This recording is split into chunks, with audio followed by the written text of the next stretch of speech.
Disclaimer: I'm not an expert on video games, nor do I claim to be anything close to a quote unquote pro gamer. I'm not a very tech savvy guy, and I don't really know that much about the complexities of game design, graphics, or programming. I'm merely a guy who enjoys video games and wants to share his thoughts with the gaming community. Thank you, and have fun with the video.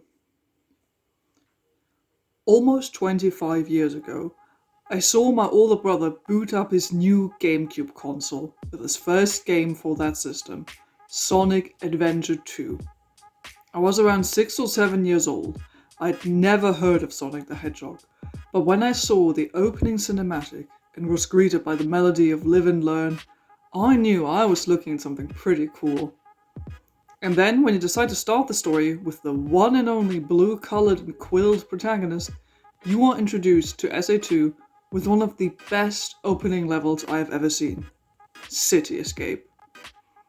Now that I'm much older and replay SA2 on a regular basis, I have gained more respect and awe for the stage design of SA2. And today I would like to assemble all my nostalgia-filled joys for this game and take a look at what makes City Escape such a memorable first level. The story of SA2 sets up City Escape perfectly. Sonic has been captured by GUN, a military organization, for a crime he did not commit. Fed up with the cops, Sonic busts out of the helicopter and we see him jump off into freedom with a piece of metal under his feet that serves as a makeshift snowboard. City Escape wonderfully captures this excitement and sense of liberty that Sonic must be feeling. For a moment, we are blinded by the sun as Sonic falls from the helicopter. The music opens with this introductory bass line, which transitions into the high energy melody of the main song right at the exact moment as the snowboard hits the ground. Attention all units. Suspect seen heading south. Block all major roads and capture the suspect. We hear a voiceover give orders to dispatch all units and close off the roads. But then, it's all adrenaline and excitement from here on out. The opening area of this level is great for simply enjoying the sense of freedom and easygoing action that Sonic must be feeling in this moment. You can snowboard down the roads of the city as fast or as slowly as you please. Nothing stops your progress, and even if you make mistakes, there's no punishment except that your descent might take longer. I like that the game gives you a sort of cinematic-esque sequence here that gives you time to adjust to the vibe the game is presenting you with. There's even a comedic aspect to the snowboarding section, I think, because the cars will go flying all over the place if you happen to crash into them. I think it's extra hilarious that this is an element of the level the devs put in on purpose, because they were working in San Francisco at the time. So not only is the design of the streets with the many hills very reminiscent of that city, but so is the parking situation, which the devs were complaining about at the time because they kept receiving parking tickets. I also think it's funny that even the street signs you can see in this level are based on actual street signs found in San Francisco. The attention to detail is really admirable. As you keep going down the hills of not San Francisco, you keep seeing these trick ramps which beg to be jumped off of. Even if you haven't played this game before, these ramps are easily recognizable as being usable in some way, as their design stands out from the rest. And indeed, if you do manage to time your jump just right, Sonic ends up doing some pretty neat tricks mid-air, which give you a bunch of extra points. Eventually, you reach the end of the snowboarding section, as Sonic is dropped off into this lower area where we now continue on foot. This is where the level truly begins. And what I like here is that the game gives you an open area where you can take a rest for a moment after the high adrenaline opening of the level. Now we are here in this wider area where there are no obstacles or enemies yet, so the game gives an opportunity to catch your breath and for you to slowly familiarize yourself with the controls. You're given enough space to move and jump around to experiment with Sonic's general movement. There's also a ton of little details, literally plastered all over this area, with several posters and banners that show not only Sonic and his logo, but also show the influence of GUN reaches into the center of this town with their propaganda-esque posters. As you walk a bit further, you're greeted by this little robot guy that resembles a Chow. This is Omochao, and he will be your tutorial friend for the rest of the game. I think it's good that they place him right here in the beginning, where he is prominent enough that you are tempted to interact with him, and he lets you know that whenever you see him, he will give you guidance should you need it. Ahead of us is a staircase with a rail leading upwards. Now, you can either proceed up the stairs on foot, or, if you are familiar with the mechanic already, you can jump on the rail and grind up. What I noticed here is that there is this poster of Sonic on the wall right next to the staircase. Apart from the implied meta level that the world knows about Sonic and makes posters of him in the world the video game takes place in, I also think it's interesting that the poster shows you Sonic grinding on a rail. Now, I wonder if this poster was placed here deliberately, right next to the staircase, in order to show you, hey, did you know you can jump on rails and grind them? After you've gone upstairs, you're greeted by your first enemy in the game, a standard gun robot. In fact, unlike most of the previous Sonic games, SA2's main enemies are not Eggman robots, but these combat units by gun. Given the high numbers of robots and that you encounter them everywhere across the world, and even in space, it implies that Gun must have a huge budget when it comes to showing a strong presence. However, just like any other enemy in every Sonic game ever, this robot goes down when you give it a good old jump on the head. Now you can choose between two paths. The upper path is only usable after you have played through most of the hero story because it requires the use of the flame ring to destroy this metal container, which then reveals a switch. When pushed, a trail of rings appears which you can use to dash to the end of this small corridor, should you be in possession of the light dash upgrade already. This upper path isn't necessarily that much faster, but it is the less dangerous route, as when you take the lower route, you are greeted by this half-pipe-esque structure and another gun robot. You can either dispatch of the robot and run or grind up the stairs, or if you have enough momentum, you can simply run up the wall, and if you're skilled enough to control your movements, the game rewards you with a ring box. Next up, another gun robot, which we swiftly deal with before we encounter our first proper obstacle. Two wooden boxes keep us from moving ahead. If we talk to Omochao here, he will let us know that with the press of the action button, we can perform a somersault. Once we're through the boxes, we encounter our first proper grinding tutorial. Even without asking Omochao, I like how the level design basically invites you to jump on these rails by strategically placing a trail of rings right on top. This gives you an incentive to actually give grinding a try if you haven't done so already. The game gives you 2 flights of stairs, so you can really get accustomed to the feeling of jumping on rails. If you're skilled, you can even chain your grinds together and gain enough momentum to carry over into the next section where, if fast enough, you land on top of this half pipe. Now, in classic Sonic fashion, the game gives you 2 pathways to choose from. The ring box in front of you invites you to risk some platforming by the use of the homing attack. However, if you're playing this game for the first time and are unfamiliar with classic Sonic mechanics, this might actually not be that obvious to you. You might try and get the ring box without knowing about the homing attack, and if you then fail to reach the item box, there are these pillar-esque platforms here to save you.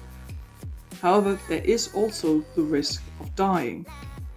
So the upper route is more dangerous and designed for players who are already more familiar with the mechanics of the game. Since Sonic games are very much designed around replayability and learning the layouts of the level, this is a perfect example of the game showing you that there is a way of proceeding in a faster way which also rewards you with an extra item box. However, if you're unfamiliar with the game or simply find this platforming section too risky, the game presents you with a lower route, which is simpler and looks familiar, a staircase. So you can, if you choose to do so, simply walk up the stairs. This pathway might not reward you with extra rings, but it is safer, and if you homing attack the rail, you even gain enough speed to reach the next area just as fast. This is where we hit our first checkpoint, and if we talk to Omochao here, he tells us that we can do tricks when Sonic jumps off a ramp. So in case you hadn't attempted to do so before during the snowboarding section, Omochao now lets you know that this is a mechanic in the game, and it implies, of course, that trick ramps lie ahead. And indeed, several ramps greet us as Sonic rushes downhill at blazing speed. What follows is actually a chain of trick ramps, which, once again, are neatly positioned for players who replay the level. Because the first time you play this level, it is unlikely that you will hit all 3 ramps correctly, especially if you are a first-time Sonic player. The game doesn't necessarily punish you for not jumping off the ramps correctly, it simply sends you down the street on a slightly slower path, which still sets you back on the main path. However, this is where a core aspect of Sonic games works wonderfully. If you have replayed this level a few times and have memorized the level layout and adjust your button input correctly, you are able to chain together 3 badass trick jumps right after another. You are rewarded with extra points and an item box and a faster route. In this next area, you are besieged by gun robots. However, 2 of them you can theoretically ignore and simply run past. But the gun beetle is positioned right in the middle of this corridor, so we have to get rid of it in order to proceed. The game invites you to test your combat abilities in a way here. You are challenged to defeat multiple robots this time, not just a single one as in previous encounters. Here you can experiment with jumping on and homing attacking several enemies. The game essentially gently forces you to engage with its simplistic combat mechanics, so you are made aware of the fact that you won't always be able to avoid every enemy and that sometimes you need to defeat them before you can continue. Once you have dealt with those robots, you are rewarded with another fun running section down the streets of not San Francisco, where you can hit another trick ramp for extra points and some goodies. You run down the streets with high speed. Ahead of you, there's a narrow passageway leading you to the next section. Now, if you have quick reflexes or have memorized the level layout, you can hit that spring which is located just above the upcoming staircase section. If you're able to hit it, it catapults you directly into the rails. This upcoming grinding section is longer than the previous one. In fact, it's long enough for you to realize that there is a button prompt to crouch. The game gives you time enough to wonder if you can possibly grind faster, and then you discover the action button and voila, off you go. This longer grinding section also contains a few turns, which teach you that Sonic will lean into them because of centrifugal force, and you, as the player, have to adjust your balance accordingly in order to not lose speed or even fall off the rail. I like that the game manages to slowly but steadily introduce you to new stages of grinding as the level continues. It starts out with very simple and short sections which let you know, hey, grinding is a thing and it can make you go faster. And once you have grasped this concept, the game then shows you, hey, there's actually a button you can press while grinding for a longer time so you can go faster. Oh, and beware of those corners. That's good progression. After this grinding section, you either have enough momentum to continue on the higher, faster route, or you continue on the lower route, which has you defeat 2 gun robots before jumping on a pulley that brings you up to the next section of the level. The higher path in this part can either be reached with enough continued momentum from the grind, or you can simply spin dash up as well. However, I should note here that the game hasn't really told you yet that spin dashing is a thing Sonic can do. So if you are unfamiliar with Sonic's regular moveset, this part might actually make you think that you can't make it up the ramp on foot. If you do reach this higher section, you are rewarded with a chow box and a ring box when you hit those springs. Next up is a more open area, which is reminiscent of a public park. There are several gun robots around which you can either ignore and simply run past, or engage for some extra points. There are some trick ramps here as well, which invite the player to leave the open way out in front of them and veer off to the side. You can use the trick ramps for some extra points and faster progression into the next section. Or you can also use these gun robots to get to this higher location where, if you have the ability already, you can light dash for some extra rings. Again, this is a great way for the game to incentivize replay value, because you wouldn't be able to take this route the first time around. Should you choose to take the lower regular route, you can simply run onwards, hit another half-pipe section where some speed-up panels await you. And then we finally reach our first classic Sonic loop-de-loop. The camera pans out to show you how big this loop is actually going to be, and then we have a fantastic automated section which focuses exclusively on the spectacle, as the camera is locked in on Sonic as we follow him down the side of a huge building. This is a great cinematic technique the game utilized for the player to take a short breather here and simply enjoy the spectacle and prepare themselves for the last few sections of the level. If you jump off the wall early without hitting the spring, you can actually find some mystic ruins right around here, which you can activate should you have the Mystic Melody upgrade. This bit is only really important for when you are doing the third mission of this level, for when you have to find a lost Chao.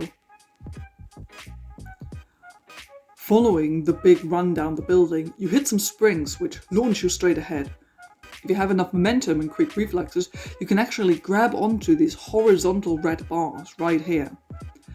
Now, the game doesn't tell you yet how to do tricks off such bars, once again incentivizing replayability. However, the red indicators when you swing should be enough to let the player know that something will happen if you press a button at the right time. And indeed, you jump off the horizontal bar in spectacular fashion, and if you fail, there is no real punishment. You can just go back up again if you want, and if you do manage to pull this off twice, you are rewarded with an invincibility upgrade. Should you not manage to get to the horizontal bars, you can still take the lower route, where a gun robot seems to be guarding some boxes that are stuck in the ground. Actually, there's another secret which you won't be able to uncover on your very first playthrough, because you will need both the flame ring and the bounce bracelet in order to break through those boxes in the ground. If you do manage to do so, you will find a rare upgrade which is unique to Sonic only: the magic gloves. Those give you the ability to trap enemies in like little magic orbs, which you can then throw away. I honestly don't really understand this upgrade. It doesn't make defeating enemies easier. It doesn't, like, using it doesn't really uncover any secrets or interesting ways of playing the game, and I don't think I've ever really used it. I don't know, let me know in the comments if you've ever found the magic gloves to be useful. Now, if you proceed on this lower path, you encounter a bottomless pit and some cylindrical platforms ahead of you. In order to get to the platforms, the game now actually teaches you the homing attack properly. Destroy the gun beetle, make your way across the platform, and hit a spring to get to the end of the section. As previously, the lower route is the safer way. There is a bottomless pit, but you do have extra platforms to support you. Now, fun fact, you are also forced to learn the homing attack when you take the upper pathway as well. Omochao will be here to tell you about what you need to do. However, the homing attack chain up here is much longer, and you are at risk of falling. This pathway is perhaps one intended to be used by more experienced players, and still the same rules apply. If you familiarize yourself with the game mechanics, you can take the riskier but faster route. The game gives you the opportunity to test your skill, and if you succeed, not only do you get extra points for doing a chain of homing attacks, you also end up getting to the end of the section faster. However, it is reassuring to know that Omochao teaches you about the homing attack at the lower and the higher route. That way the game makes sure that you can't miss the tutorial for this quintessential Sonic mechanic. Then a gun robot jump scares you, so we jump on its head to take revenge. Then up ahead is a long grinding section, which invites you to chain multiple grinds and serves as a bit of a breather right before you get to the final section of the level. You end up in another small open area where more gun robots wait for you. However, you don't even necessarily have to destroy them. In this area, the game gives you a calm before the storm moment. You have space to move around and try out everything you have learned in this level. You can kill the robots to practice your aim and homing attack.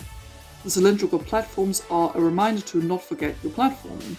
And to the left hand side there is a horizontal bar and another staircase, so you can even do some extra tricks here if you feel like you need to practice your rear grinding or horizontal bar jumping. And as we are about to hit the final checkpoint, which is ominously located in front of a closed-off area, Omochao lets us know that we can use the somersault, which we also learned about earlier, to not only break boxes but also to squeeze through tight places. Of course, we follow Omochao's instructions, and BAM! The music changes abruptly, the camera shifts, Sonic is now running towards it as we see what he's running away from. An absolutely gigantic gun truck. Gun is finally done playing around. They really do want to capture Sonic, and at this point they are no longer afraid of sending out the big guns. Pun fully intended. This is where the game just lets you run to your heart's content. This is all about the spectacle, as you simply keep pressing forward to escape the military pursuit. And even down to the very end, this level shows you that replayability and level memorization will be rewarded should you decide to invest in them. There are several trick ramps along this route, but you can't see them since the camera does not look ahead of you. However, if you do take the time to memorize their locations and perfect your button inputs, you are rewarded with some extra points and final tricks before you manage to outrun the gun truck as it gets stuck at a bridge. All we need to do now is to keep running until the speed panel sends Sonic flying to the final open area, where you can look at all the different ads and poster designs which have appeared throughout the level.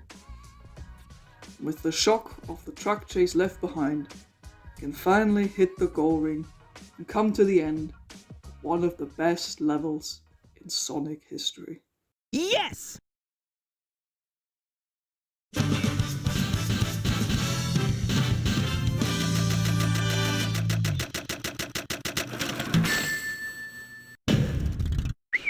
That was cool!